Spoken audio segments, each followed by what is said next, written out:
அஸ்ஸலாமு அலைக்கும் வரஹ்மத்துல்லாஹி வபரகாத்துஹு. அல்லாஹ்வின் நல்லடியார்களே, அல்லாஹும்ம ஸல்லி அலா முஹம்மதின் வ அலா ஆலி முஹம்மதின் கமா ஸல்லைத அலா இப்ராஹீம் வ அலா ஆலி இப்ராஹீம் இன்னக ஹமீதுன் மஜீத். அல்லாஹும்ம பாரிக் அலா முஹம்மதின் வ அலா ஆலி முஹம்மதின் கமா பாரக்த அலா இப்ராஹீம் வ அலா ஆலி இப்ராஹீம் இன்னக ஹமீதுன் மஜீத். அல்ஹம்துலில்லாஹ். அல்லாஹ் போதுமானவன். அல்லாஹுடைய வார்த்தைகளான திருக்குர்ஆன்ல உள்ள வசனங்கள் அடிப்படையில் இருந்தும் பல சஹீஹான ஹதீஸுகள் அடிப்படையிலும் இருந்து எடுத்ததான் ஒவ்வொரு கருத்துக்களையும் நம்ம இதில் பதிவிட்டு இருக்கிறோம்.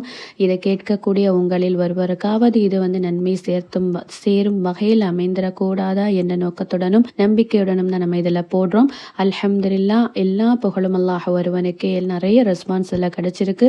நிறைய பேர் எங்கிட்ட துஆ செய்யவும் சொல்லியிருந்தீங்க. எங்கிட்ட துஆ செய்ய சொன்ன அனைவருக்காகவும் நம் துஆ செய்கின்றேன். எனக்காகவும் நீங்கள் துஆ செய்து கொள்ளுங்கள். இன்ஷா அல்லாஹ். நம் வாழ்வில் வறுமை நீங்க வேண்டுமா, ஏழ்மை விலக வேண்டுமா, நம்மளோட புகழும் அந்தஸ்தும் உயர வேண்டுமா, பணம் இருக்கிறவங்களுக்கு ஒரு மரியாதை, பணம் இல்லாதவங்களுக்கு ஒரு மரியாதை, அப்படிப்பட்ட காலகட்டங்கள்ல தான் நம்ம வாழ்ந்து கொண்டிருக்கிறோம். அப்படி இருக்கும்போது உங்களுக்கு மதிப்பும் மரியாதையும் உயர வேண்டுமா, எல்லாரிடத்திலும் சிறப்பு கிடைக்க வேண்டுமா, அல்லாஹு நம்மளுடைய அந்தஸ்தை உயர்த்துகிறான். இந்த அமல் செய்வதனால் அல்லாஹ்விடத்தில் நம்முடைய அந்தஸ்து உயர்த்தப்படுகின்றது. நம்ம வாழ்க்கைக்கு தேவையான எல்லா வளமையும் வர்க்கத்தையும் பெற்று தரக்கூடியதாக இது இருக்கிறது. இம்மை வாழ்க்கையில் மட்டுமில்ல, நம்ம உலக வாழ்க்கைக்கு தேவையான எல்லா சிறப்புகளையும் இது தரும். மேலும் மறுமை வரை இதை ஓதுவதனால் உள்ள நன்மைகள் நமக்கு கிடைக்கும். மறுமை வாழ்வு வரை நமக்கு இதனுடைய பலனை பெற்றிட முடியும். இப்படிப்பட்ட ஒரு அமலை தான் நம்ம இதுல பார்க்க போறோம். அல்லாஹ் தன் அடியார்கள் மீது பல அமல்களை கடமையாக்கி வைத்துள்ளான். தொழுகை, நோன்பு, சக்காத், ஹஜ் என்று பல கடமைகளை நம்ம மீது கடமையாக்கி வைத்துள்ளான். இந்த கடமைகளை செய்வதனால் நமக்கு நன்மை, இதை செய்தால் நன்மைகளை பெறலாம், இதை செய்தால் சொர்க்கத்துக்கு செல்லலாம் என்று அல்லாஹு தஆலா நமக்கு சொல்லி இருக்கிறான். ஆனால் இதெல்லாம் அல்லாஹுக்கு தேவையா என்று கேட்டால் எதுவுமே அல்லாஹுக்கு தேவை கிடையாது. அவன் தேவையற்றவனாக இருக்கிறான். அல்லாஹு அனைத்தை விட்டும் தேவையற்றவனாக இருந்த போதிலும் அவனும் அவனுடைய வானவர்களும் இன்று வரை செய்யக்கூடிய ஒரு செயல் எதுவென்றால் அது நபியின் மீது ஸலவாத் சொல்வதாகும். சுப்ஹான் அல்லாஹ். அல்லாஹ் ஒரு விஷயத்தை, ஒரு செயலை செய்து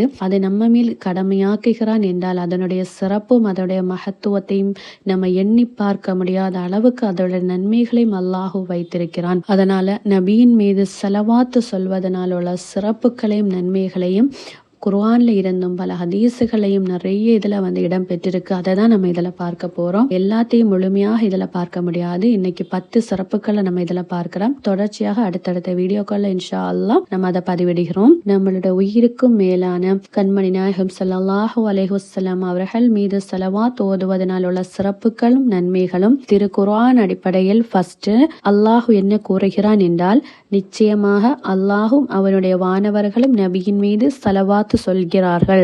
ஆகவே நம்பிக்கையாளர்களே, நீங்களும் அவர்கள் மீது ஸலவாத்தும் சொல்லி சலாமும் கூறிக்கொண்டே இருங்கள். சுப்ஹான் அல்லாஹ். அல்லாஹு திரு குர்ஆனில் பதிவிடுகிறான் என்றால் இதைவிட ஒரு பெரிய அத்தாட்சி வேற எதுவும் இருக்க முடியாது. அதனுடைய சிறப்புகளை அல்லாஹுவே செய்து நமக்கு அதை காண்பித்து தந்திருக்கிறான். அதனால இதை நம்ம யாரும் கைவிடாம இன்றையிலிருந்தே நம்ம அதை செய்ய தொடங்கலாம். இன்ஷா அல்லாஹ். அதை செய்வதற்குள்ள பாக்கியத்தையும் வல்ல ரஹ்மான் நம் அனைவருக்கும் தந்தருள் புரிவானாக. ஆமீன். அடுத்தபடியாக கண்மணி நாயகம் ஸல்லல்லாஹு அலைஹி வஸல்லம் அவங்க சொல்றாங்க, எவரிடமாவது என்னை பற்றி கூறப்பட்டு என் மீது அவர்கள் ஸலவாத் சொல்லவில்லை என்றால் சுவன பாதையை தவறவிட்டவர் ஆவார். அதற்கு அடுத்தபடியாக ஸலவாத் ஓத மறந்தவர் சுவனத்து பாதையை தவறவிட்டவர் ஆவார். அதற்கு அடுத்தபடியாக கண்மணி நாயகம் ஸல்லல்லாஹு அலைஹி வஸல்லம் அவங்க சொல்றாங்க, எவரிடமாவது என்னை பற்றி சொல்லப்பட்டு அவர் என் மீது ஸலவாத் ஓதவில்லை என்றால் அவர் கஞ்சனாவார். மேலும் புகலாலத் இப்னு உபைத் ரலியல்லாஹு அன்ஹு அறிவித்ததாக, நாயகம் ஸல்லல்லாஹு அலைஹி வஸல்லம் அவர்களுடன் நாங்கள் அமர்ந்திருந்தோம்.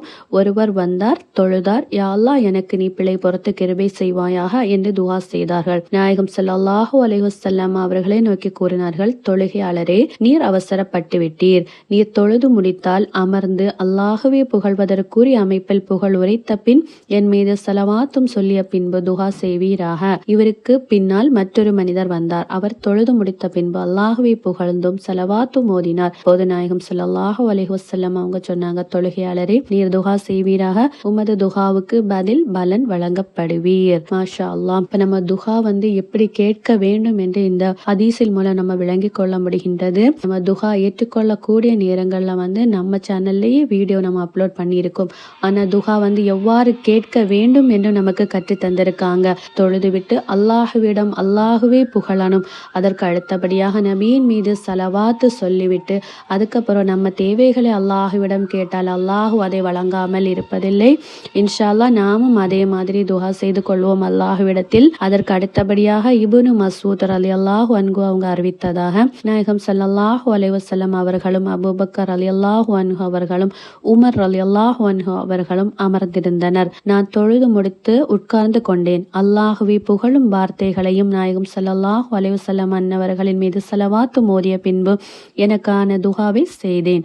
இதனை செவியேற்ற நபி ஸல்லல்லாஹு அலைஹி வஸல்லம் அவங்க கூறினாங்க, நீர் துஹா செய்வீராக, உமது துஹாவுக்கு பதில் பலன் வழங்கப்படுவீர். அல்லாஹுவே புகழ்ந்தும் நபியின் மீது ஸலவாத்தும் சொல்லியும் தான் நம்ம அந்த துஹாவை நம்ம அல்லாஹ்விடத்தில் கேட்க வேண்டும். அப்படிப்பட்ட துஹாவானது அல்லாஹ்விடத்தில் உடனடியாக ஏற்றுக்கொள்ளப்படுகின்றது. இன்ஷா அல்லாஹ். நபி ஸல்லல்லாஹு அலைஹி வஸல்லம் கூறினாங்க, நபிகள் மீது ஸலவாத் சொல்லப்படும் வரை எல்லா துஹாக்களும் வானத்திற்கும் இடையில் திரை இருக்கும். ஸலவாத் ஓதப்பட்டால் அந்த திரை கிழிந்துவிடும். அந்த துஹாவிற்கு பதில் பலன் வழங்கப்படும்.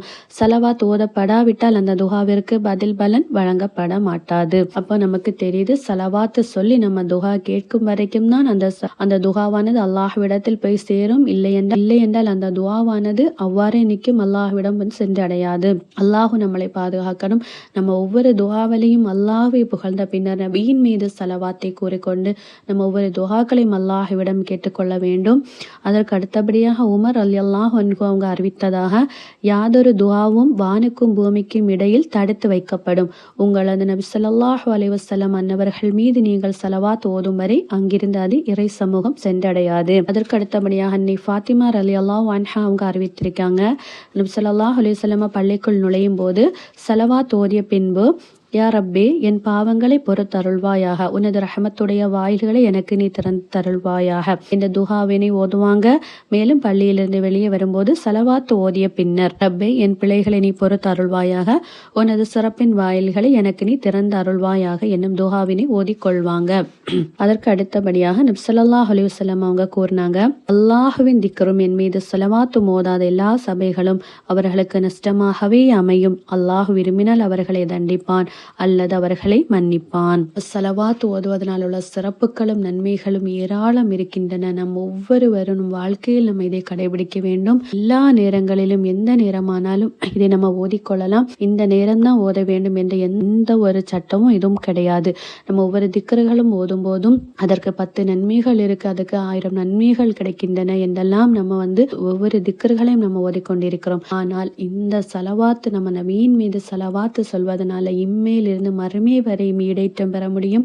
நம்ம வாழ்க்கைக்கு தேவையான எல்லா சிறப்புகளையும் பெற முடியும். அதிகமாக சொல்வதனால் நம்ம வாழ்க்கையில் உள்ள சிறப்புகள் ஒவ்வொன்றையும் நம்ம மாறுவதை கண்கூடாக நம்ம பார்க்க முடியும். அல்லாஹு தஆலா நமக்கு அந்த சிறப்பை தருகிறான். இன்ஷா அல்லாஹ் நம்ம அனைவரும் இன்றே அதை ஓத தொடங்க வேண்டும். மேலும் ஸலவாத்துல சிறப்புக்குரிய ஒரு ஸலவாத்தாக கருதப்படுவது தரூத் இப்ராஹிம். நம்ம தொழுகையில ஓதுறோம் இல்ல, அந்த ஸலவாத்து தான் நான் இந்த வீடியோல தொடக்கத்துல ஓதி இருப்பேன்ல, அந்த ஸலவாத்தை ஓதுறதா மிக சிறப்பாக இருக்கிறது. அதனுடைய ஹதீஸும் அது நம்ம அடுத்த வீடியோல இன்ஷா அல்லாஹ் அதை பத்தி நான் உங்களுக்கு சொல்றேன். இந்த வீடியோவின் தொடக்கத்துல நான் ஓதி இருப்பேன்ல, அதை நீங்க ஸ்கிரீன்ஷாட் எடுத்து வைத்து நீங்க அதை தமிழ்லயும் நான் எழுதியிருக்கேன். அதை பார்த்து நீங்க அதை ஓதிக்கொள்ளுங்க இன்ஷா அல்லாஹ். மேலும் கேட்டதின்படி அமல்கள் செய்யும் பாக்கியத்தையும் அல்ல ரஹ்மான் நம் அனைவருக்கும் தந்த அருள் புரிவானாக, ஆமீன். இதனுடைய தொடர்ச்சியை அடுத்த பகுதியுமா அடுத்த வீடியோல இன்ஷா அல்லாஹ் உங்களை சந்திக்கிறேன். அஸ்ஸலாமு அலைக்கும் வரஹ்மத்துல்லாஹி வபரகாத்துஹு.